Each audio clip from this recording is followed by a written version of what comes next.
ပေါင်းများစွာတည်ရှိလာခဲ့တဲ့ဘာမျိုးအခုချိန်မှာသဘာဝစမ်းရင်လိုအပ်ချက်တွေရှိလာပါတယ်။ဒါကြောင့်လူသားတွေကစကြဝဠာအတွင်းရှိကျိုးများသောနေမြေချဲ့ထွင်ပြီးသဘာဝစမ်းရင်တွေကိုသိမ်းပိုက်လာကြပါတယ်။မဆုံးနိုင်တဲ့ကျိုးမြေချင်းစစ်ပွဲတွေနဲ့အတူလူသားတွေရဲ့သိမ်းပိုက်နေမှုဟာလည်းတစ်ဖြည်းဖြည်းနဲ့ကြီးမားလာပါတယ်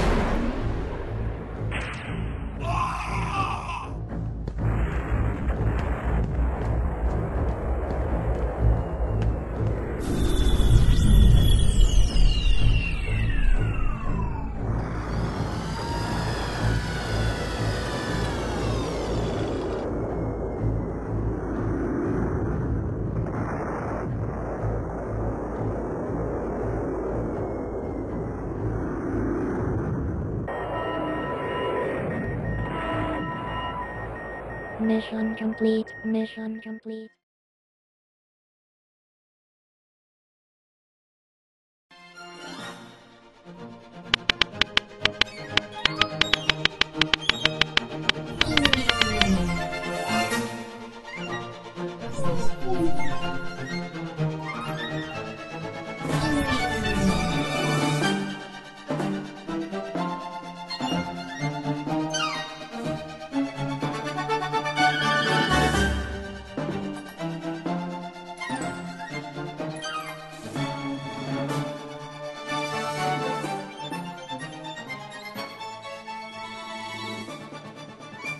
Ta, ဘာတွေများတော့စိတ်ဝင်စားနေရလဲ တာတို့ကြောင့်လူသမိုင်းမှာထင်ရှားကြော်ကြားခဲ့တဲ့ခေါင်းဆောင်တွေကတယောက်ကြောင်းကို thesis တင်ခိုင်းထားတယ်တာကူတိရှာလို့မတွေ့သေးဘူးမေမေ မြို့သားစာကြည့်တိုင်းမှာတားလို့ကျင်တဲ့ချက်လက်တွေရှိမဲ့ထင်တယ်တောရှာကြည့်လိုက်ပါလား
ယခုအခါ presentation တင်ဆက်ဖို့အလှည့်ကျလာသောကျောင်းသားကတော့မောင်အေဝါပဲဖြစ်ပါတယ်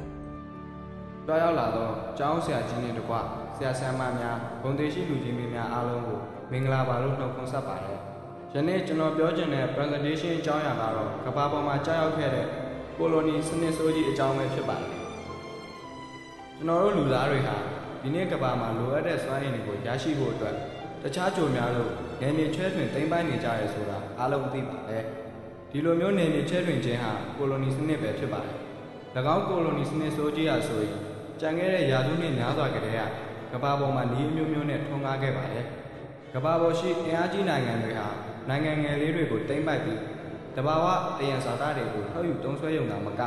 ဒီကျဲမှုအမွေအနှစ်တွေကိုပါဖျက်ဆီးခဲ့ပါတယ်ဒါပေမဲ့လည်း၎င်းကိုလိုနီလက်အောက်ခံနိုင်ငံတွေဟာသူတို့အားမတရားသိမ်းပိုက်ဂုဏ်သွေးဆုံနေတဲ့အင်အားကြီးနိုင်ငံများကိုဒီမျိုးမျိုးနဲ့တွန်းလှန်ခဲ့ပါတယ်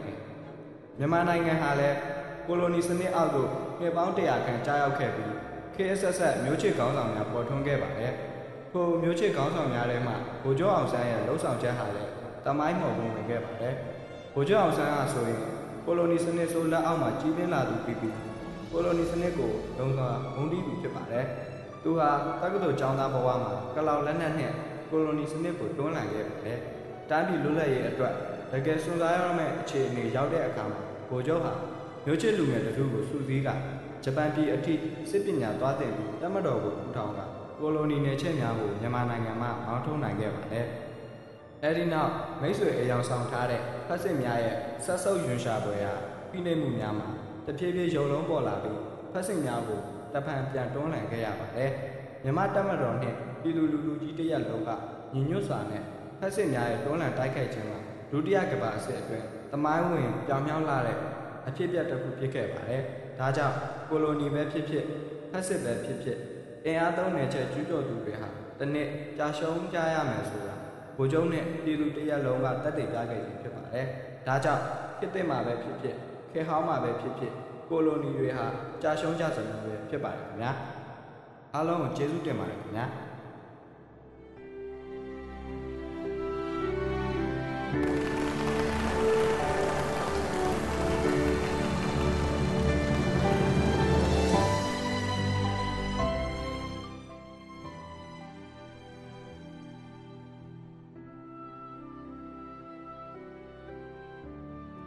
အော်